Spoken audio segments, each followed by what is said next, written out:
Oui, retour de la deuxième partie de cette émission avec, bien entendu, notre premier éditorialiste, Sami Mochtabi.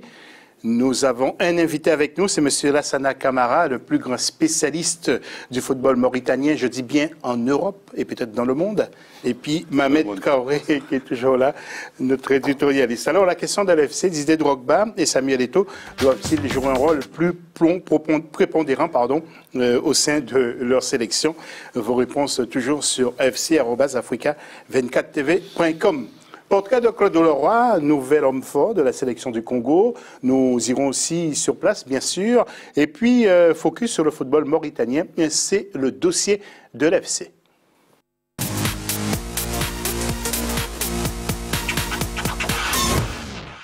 Alors, depuis le 3 janvier, justement, Claude Leroy est devenu sélectionneur de l'équipe nationale de football du Congo, un grand connaisseur de l'Afrique. Claude Leroy a déjà entraîné de grandes équipes et de grandes nations du football africain et il prend les rênes justement d'une sélection un peu affaiblie et en quête de rayonnement. Le dossier de Prince Bafou Olo depuis Brazzaville. C'est dans son hôtel de Brazzaville que le nouveau sélectionneur de l'équipe nationale de football du Congo nous reçoit. L'air détendu, Claude Leroy est conscient de la tâche qui l'attend, mais remet le compteur à zéro. Il faut repartir sur une nouvelle base, avec des jeunes joueurs ambitieux qui ont envie de franchir de nouvelles étapes. On a un objectif important, c'est la qualification pour la Coupe d'Afrique des Nations 2015. Alors moi, vraiment, ce qui s'est passé avant, ça m'intéresse très peu. Ce qui m'intéresse, c'est aujourd'hui et demain. C'est maintenant essayer de sensibiliser les meilleurs joueurs professionnels en Europe de venir nous rejoindre, de venir rejoindre les Diables Rouges et puis d'aller discuter avec eux, de découvrir des jeunes talents locaux, puis faire ce que j'ai toujours fait, à savoir une équipe un peu mixte pour participer enfin à la Coupe d'Afrique des Nations après 15 ans d'absence.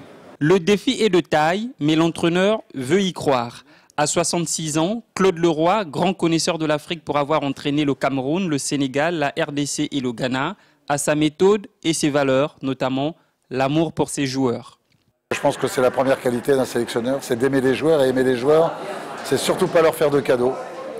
C'est être très exigeant vis-à-vis d'eux, parce que mon expérience m'a prouvé que s'il n'y a pas d'exigence, il n'y a pas de résultat. Et que les joueurs qui pensent que venir en équipe nationale, c'est un bon moment à penser, passe complètement à côté de la plaque. C'est pour ça que si on veut être au Maroc en 2015, il va falloir faire preuve de beaucoup d'exigence. Premier test le 5 mars prochain à Tunis. Le Congo va rencontrer en match amical la Tunisie, champion d'Afrique des Nations. En attendant, Claude Leroy, qui ne passe pas inaperçu à Brazzaville, peut signer des autographes et poser avec ses fanatiques. Oui, voilà donc pour Claude Leroy qui débarque du côté du Congo. Alors, messieurs, tout d'abord, Sami, c'est un véritable globe-trotter, mais est-ce qu'il peut apporter un nouveau souffle à ce football du Congo? C'est ça, la vraie question, véritable globe-trotter. Bon, je pense que maintenant on a vraiment compris qu'il aimait le football africain, c'est une évidence. Maintenant, il reste plus sur des échecs que sur des réussites. Donc, on l'a vu avec les RDC à la dernière CAN, il devait justement leur faire franchir un cap, il n'a pas réussi. Il reprend une équipe supposée encore un petit peu plus faible. Le défi est de taille, une première CAN depuis 15 ans, ça va être difficile. On prenait avant Claude Leroy pour faire avancer, faire passer un cap, mais il a montré depuis quelques années que c'est plus forcément le cas. Donc ça, c'est un défi très compliqué et très difficile pour Claude Leroy. Alors, d'après ce que disait Sami, Mohamed, c'est Claude qui n'est pas vraiment l'homme qu'il a été, ou bien c'est le football congolais Disons plutôt que le football africain a beaucoup plus de choix maintenant en termes d'entraîneurs français ou européens qu'il y a en Afrique, parce que Claude Leroy à l'époque, quand il partait, rares sont ceux qui partaient, et que maintenant il y a beaucoup plus de choix. Donc ce qui fait que les grosses sélections, entre guillemets, prennent d'autres personnes. Et Claude Leroy, depuis la CAN 2008 au Ghana, après le Ghana, il a toujours eu des équipes de niveau un peu plus bas. Donc c'est ce qui explique un peu. Il était au Congo, malgré les difficultés, il a essayé quand même faire avancer les choses, mais c'était très difficile pour lui de travailler au Congo. J'espère qu'il ne va pas avoir le même problème avec l'autre Congo aussi. Oui, alors Lassana Camara, c'est un entraîneur dont vous avez rêvé en Mauritanie ou pas? Non, en fait, Claude Leroy, comme disait Mohamed, au début des années 90, c'était l'un des premiers à franchir le cap pour venir entraîner en Afrique. Donc, le slogan était resté là. Il a entraîné le Sénégal, il a entraîné le Cameroun, il a entraîné beaucoup d'équipes, mais il n'y a pas de résultat. On l'appelait comment? Vous ne voulez pas le dire? Le sorcier blanc. Donc, il n'y a pas de résultat. Donc, arrivé à un moment, il est devenu le représentant de tous les entraîneurs français en Afrique. Donc, celui qui contacte les fédérations pour placer tel entraîneur par là. Donc, du coup, en termes d'entraînement sur le terrain, il a affaibli, quoi. Oui, il a affaibli. Alors, il faut pas oublier qu'il a contribué à l'émergence de certains entraîneurs comme Hervé Renard. C'était son adjoint au Ghana. Il a amené un peu partout. Et ça a permis à celui-là de permettre à la Zambie de remporter la CAN. Oui, alors nous allons enchaîner, bien sûr. Nous allons parler de la Mauritanie maintenant. Peut-être Joseph-Antoine Bell, nous l'aurons un peu plus tard pour nous parler justement de Claude Leroy, car Claude Leroy a entraîné aussi Joseph-Antoine Bell en sélection. Alors la Mauritanie, après sa participation au Tchad, nous avons voulu faire le point sur la sélection et nous avons interrogé son entraîneur Patrice Neveu qui fait d'abord le bilan de la Mauritanie à ce championnat d'Afrique des Nations en Afrique du Sud et qui a été remporté, souvenez-vous, par la Libye. Tout d'abord, le bilan avec Patrice Neveu. Pour moi, il est positif dans le sens où il y a deux bilans à tirer. Le bilan au point comptable, je dirais, par rapport au match qu'on a pu faire. Bon, c'est vrai que c'est un bilan qui est moyen, même si les matchs ont perdu, ont basculé, je dirais, en fin de rencontre. Mais pour des raisons, je dirais, qui s'expliquent, en tout cas techniquement. Après, j'estime que sur les trois matchs, le collectif a montré, je dirais, était entreprenant dans le jeu, a fait découvrir aussi la Mauritanie au monde du football, je dirais, africain, voire mondial. De ce côté-là, je dirais, le football qu'on a pratiqué était quand même axé sur l'offensive, et les gens ont pu se rendre compte que la Mauritanie était une nation en devenir. Et nous avons demandé aussi à Patrice Neveu, est-ce que le football mauritanien peut rivaliser sérieusement avec tout le football en Afrique? Écoutez, sa réponse. Lorsqu'on a battu le Sénégal, j'ai un de mes joueurs majeurs qui est parti, un de mes atouts offensifs, Ismaël Diakité, qui a quitté pour la Tunisie. Bon, c'était une grosse perte pour le collectif, parce qu'il était non seulement... il donnait l'impulsion devant, c'était quelqu'un qui créait du jeu, qui provoquait, et en plus il nous permettait de garder beaucoup plus le ballon dans la zone offensive.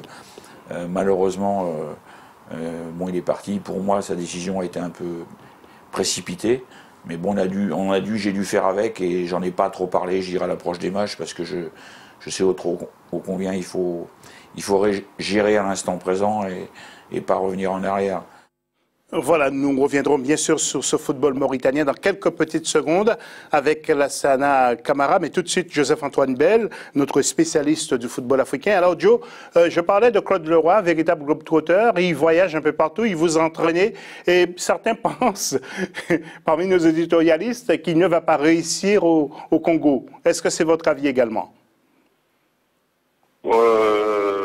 Je pense que la réussite ne dépend pas seulement de l'entraîneur. La réussite dépend de la combinaison entre la valeur de l'équipe et ce que peut lui apporter l'entraîneur.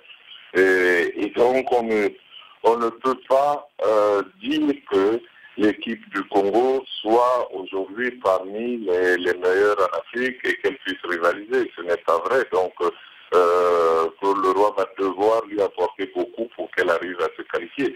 Maintenant, pour ce qui est de l'amour de Côte d'Ivoire de Claude Leroy pour l'Afrique, je crois que ce soit les joueurs ou les entraîneurs, il n'y en a pas beaucoup qui choisissent réellement où ils vont. Ils vont généralement là où ils sont sollicités. Et donc, ce n'est pas toujours une question d'amour. C'est avant tout trouver un travail, c'est avant tout pouvoir faire bouillir la marmite à la maison, il ne faut pas l'oublier.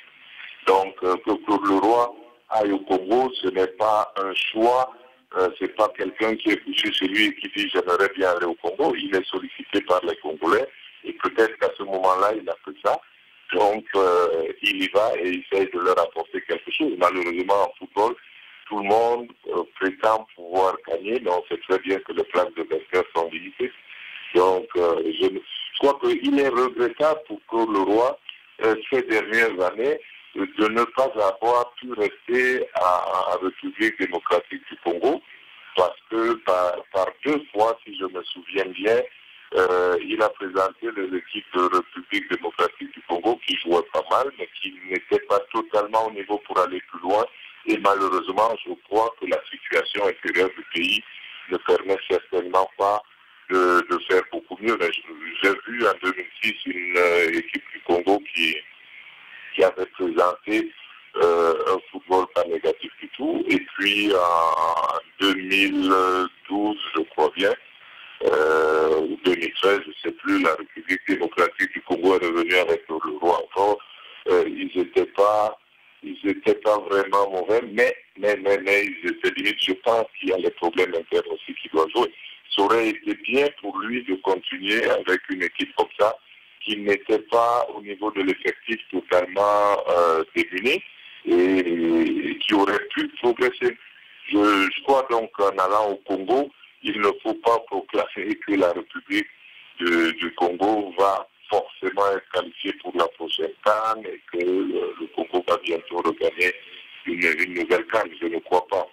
D'accord. En tout cas, Joseph, merci. Nous aurons l'occasion de reparler encore de Claude Leroy, car il va participer aux qualifications pour la CAN 2015 du côté du Maroc. Et puis, nous reviendrons sur Claude, parce qu'il vous a entraîné pour nous dire un peu comment il était, et quel est vraiment son regard sur l'Afrique. Est-ce qu'il a vraiment un amour incontestable pour l'Afrique? Merci, Joseph. Nous allons parler maintenant de la Mauritanie, au Chan. Alors, Lassana, franchement, bilan pour vous? Patrice dit c'est positif. Vous, négatif ou c'est positif pour vous? Le bilan est négatif dès l'instant où on a fait 3 matchs, 3 défaites.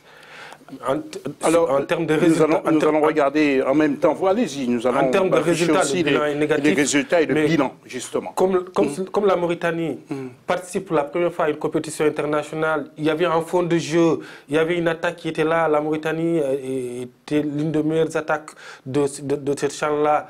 Sur ce plan-là, c'était un truc positif en termes de jeu. Pourquoi ce retard dans votre football en Afrique par rapport aux autres pays? Le problème du football britannique, c'est un manque d'investissement d'État.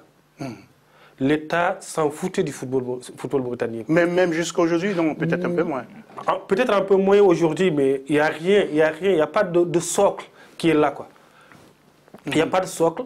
Il n'y a pas d'investissement pour... En fait, quand on parle de football, on parle du base, de moins de 17 ans, de moins de 19 ans, pour faire en sorte qu'une équipe sort du jeune âge jusqu'à l'équipe nationale. Maintenant, le championnat mauritanien commence à s'épanouir. Là, on a beaucoup d'expatriés qui se réclament maintenant mauritaniens, qui veulent jouer avec l'équipe nationale de la Mauritanie. Donc on compte sur ça. La Mauritanie va jouer contre le Niger le 5 mars en match amical. Il y a beaucoup d'internationaux mauritaniens qui jouent à Bastia, qui jouent à Brest, qui jouent à Troyes, qui jouent à Boulogne-sur-Mer, qui veulent jouer avec la Mauritanie. Ça, c'est un pas, c'est un acquis. C'est grâce au CHAN qu'on a eu ça. Parce que c'est la première fois que la Mauritanie ait des résultats et tout le monde veut devenir Mauritanien maintenant. Tous les Mauritaniens. Alors, il y a quelques infographies que nous avons préparées justement à propos de la Mauritanie, en faisant donc son bilan pour la poule, en poule dans le groupe 2 au premier tour. La Mauritanie qui avait perdu devant la RDC, le Burundi qui avait battu la Mauritanie, et puis la Mauritanie qui avait été écrasée par le Gabon. Donc, vous voyez, hein, comme nous-mêmes, je vous laisse lire précisément ces résultats. Et puis... je rappelle quand même que c'est la Libye qui a remporté ce CHAN. Et puis, un petit rappel aussi, chaque joueur, parce que je voulais quand même le préciser, du Nigeria a gagné 4 500 € et Stéphane Keshi, le sélectionneur, donc parce que le Nigeria a terminé 3e, 138 000 €. C'est quand même pas mal. Est-ce que du côté de la Mauritanie, malgré une élimination un peu prématurée, les garçons ont été payés? Je ne sais pas si les garçons sont payés à l'heure actuelle, mais l'équipe nationale de la Mauritanie a eu 100 000 € parce qu'ils étaient derniers de leur poule. Donc l'équipe nationale de la Mauritanie a eu 100 000 €. C'est quand même pas mal ça. Ça permettra d'investir dans le football, Mohamed, vous voulez dire? On espère que ça permettra d'investir dans le football. Ce qu'il disait tout à l'heure par rapport à l'organisation, une question d'organisation du football à la base de la Mauritanie, c'est-à-dire que pratiquer le football de masse et essayer d'en tirer les meilleurs pour pouvoir mettre en place des équipes nationales de chaque niveau.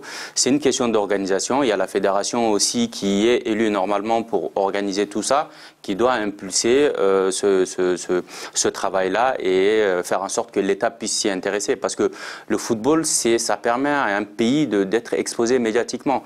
Ils étaient au Champ, par exemple, ça a permis aux gens de dire « Ah, la Mauritanie, on ne savait pas qu'il y avait une équipe. Ah, voilà. » Et on voit qu'il y a des joueurs intéressants, etc.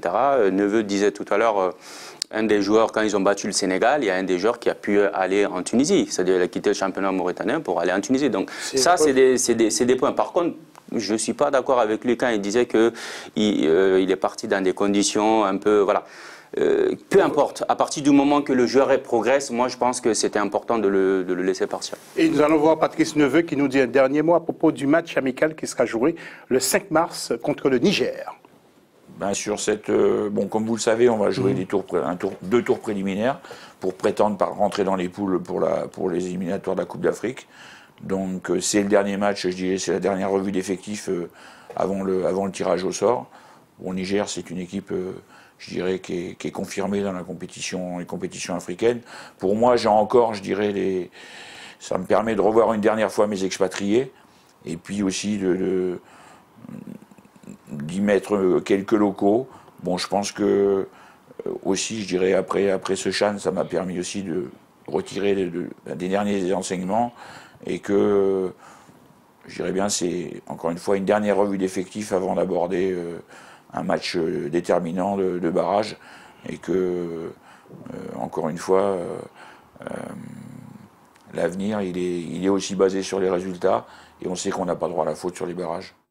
Oui, alors Lassana Camara, le chiffre, je ne sais pas si je lis bien, mais regardez, 159e au classement FIFA.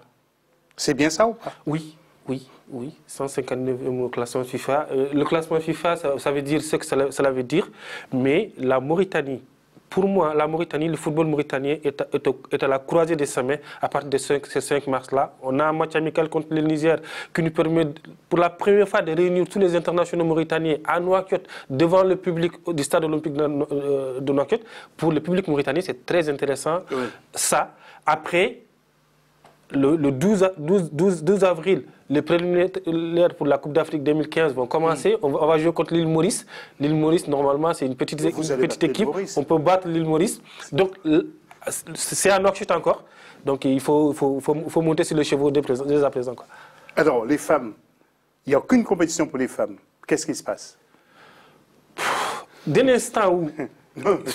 Pour les hommes, il n'y a pas de socle. Pour les femmes, on ne va pas penser aux femmes. Dès l'instant où on n'a pas de socle pour les hommes. Quoi. Chaque chose en son temps. Chaque chose en son temps. Mohamed, je voudrais bien voir en Mauritanie-Mali un jour. Oui, il y en a déjà eu en Coupe Cabral, c'était les équipes olympiques à l'époque. Mais c'est vrai que ce qui est intéressant, c'est qu'il y a un pas qui est en train d'être franchi. J'espère que les autorités vont suivre. On se rappelle que Neveu voulait partir, quitter la sélection avant le CHAN. Il a fallu l'intervention du président de la République pour que, bon, Cheikh Lassana y a contribué un peu pour qu'on puisse aller le chercher, réorganiser l'équipe pour se préparer pour le CHAN. Donc j'espère que ça va continuer. Ok. Lassana, dernier mot parce que nous devions enchaîner. Dernier mot sur la Mauritanie. Vous êtes très optimiste? Je suis très optimiste parce que maintenant on a une armée qui est là, qui est prête à défendre la patrie. La Mauritanie va naître de ce centre. Nous allons essayer d'être au Maroc en 2015. D'accord, je l'espère en tout cas. Et puis vous reviendrez encore parce que vous serez souvent sur le plateau pour nous parler de ce football mauritanien. Pour ce qui concerne notre question, pensez-vous que la présence de nombreux joueurs africains dans les clubs européens, que pensez-vous justement? Alors beaucoup de personnes nous ont répondu, comme d'habitude, beaucoup de téléspectateurs. Princilia Tunbou nous dit, eh bien, ce sont les joueurs africains qui donnent la force aux clubs européens.